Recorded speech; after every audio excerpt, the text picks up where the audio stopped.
EVM वरून चर्चांना उधाण आले।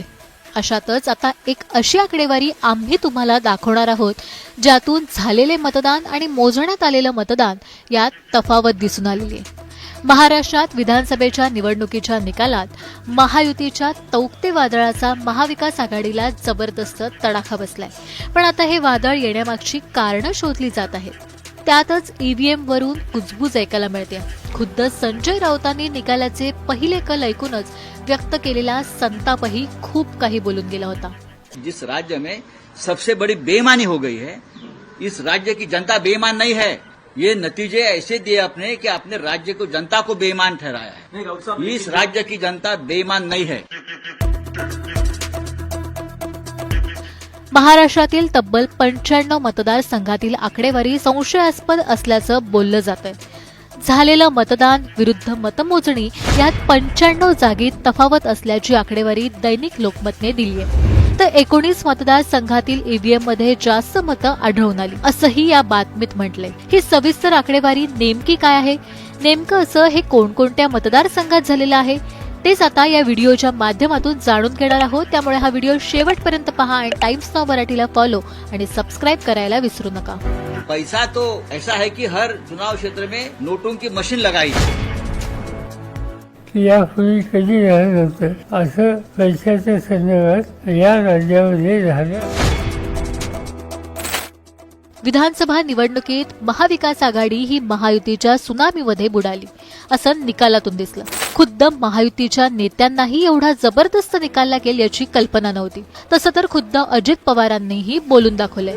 ईव्हीएमचा निर्णय मान्य आहे, मान्य आहे, मान्य आहे। ईव्हीएम मान्य आहे असं त्रिवार म्हणणाऱ्या अजित पवारांनी निकालाचा आनंद व्यक्त केला। पण आता निवडणुकीत प्रत्यक्ष झालेले मतदान आणि मतमोजणीच्या दिवशी ईव्हीएम मधून समोर आलेले आकडे यात तफावत असल्याचं वृत्त दैनिक लोकमतने दिलं आहे।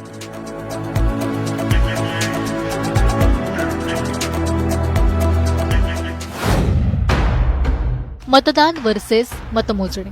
तब्बल 95 मतदारसंघात झालेलं मतदान आणि मतमोजणी यात तफावत आढळून आली आहे। तर 19 मतदारसंघांमध्ये ईव्हीएम मध्ये जास्त मतं आढळून आली।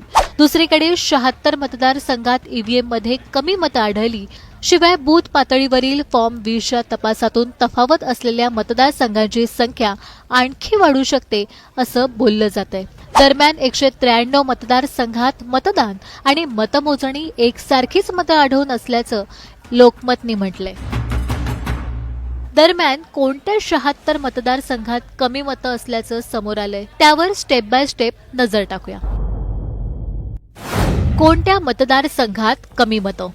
अक्कलकुवा, नवापूर, साक्री, शिरपूर, चोपडा, भुसावळ, जळगाव शहर, चाळीसगाव, पाचोरा, जामनेर, अक्कोट, अकोला पश्चिम, मोर्शी, वर्धा, सावनेर, नागपूर मध्य, नागपूर पश्चिम, कामठी, आरमोरी, अहेरी, बल्लारपूर, चिमूर, वणी, नांदेड दक्षिण, मुखेड, कळमनुरी, जिंतूर, गंगाखेड, पाथरी, घनसावंगी, बदनापूर, औरंगाबाद पश्चिम, गाणगापूर, नांदगाव, मालेगाव बाह्य, बागलाण, सिन्नर, निफाड, नालासोपारा, वसई, भिवंडी पश्चिम, कल्याण पश्चिम, अंबरनाथ, कल्याण पूर्व, कल्याण ग्रामीण, मीरा भाईंदर, ओवळा माजीवाडा, कोपरी पाचपाखाडी, दिंडोशी, सारकोप, विलेपार्ले, चांदिवली,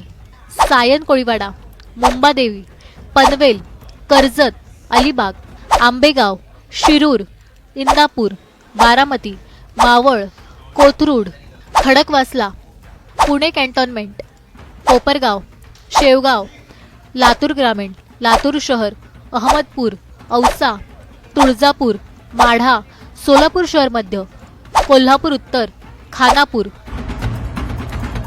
एकीकडे 76 मतदारसंघात कमी मतं आढळली असं सांगितलं जातंय, तर 19 मतदारसंघात ईव्हीएम मध्ये जास्त मतं आढळली।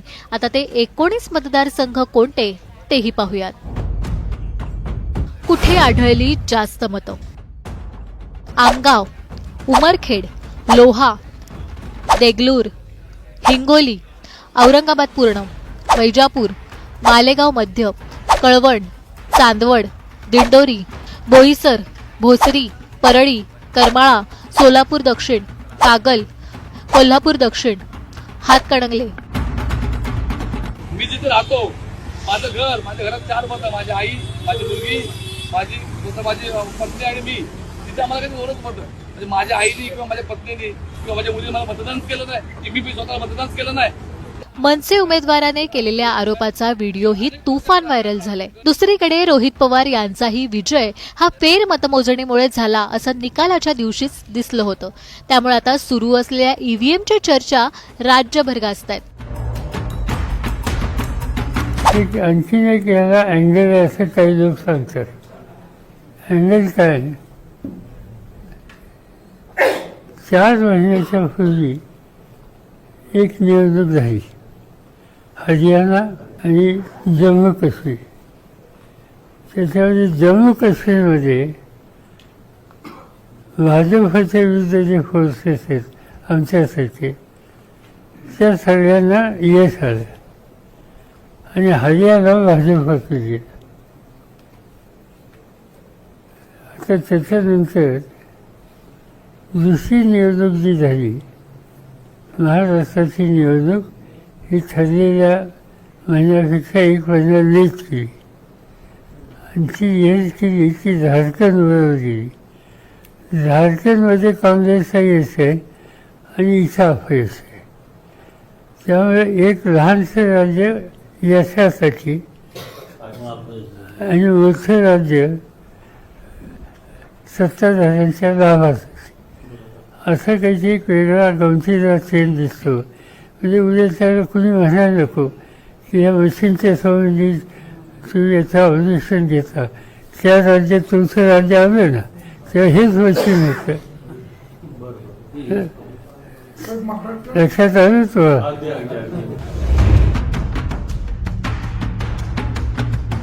महाराष्ट्रात झालेल्या विधानसभा निवडणुकीत गेल्या वेळच्या तुलनेत तब्बल 4% मतदान जास्त नोंदवलं गेलं होतं. 2019 मध्ये 61% तर यंदा म्हणजे 2024च्या निवडणुकीत 65% इतकं मतदान जास्त नोंदवलं गेलं होतं. त्यामुळे आता या वाढलेल्या मतदानावरून आणि ईव्हीएम वरून सुरू असलेल्या सर्व चर्चांबद्दल तुम्हाला काय वाटतं हे कमेंट करून नक्की सांगा.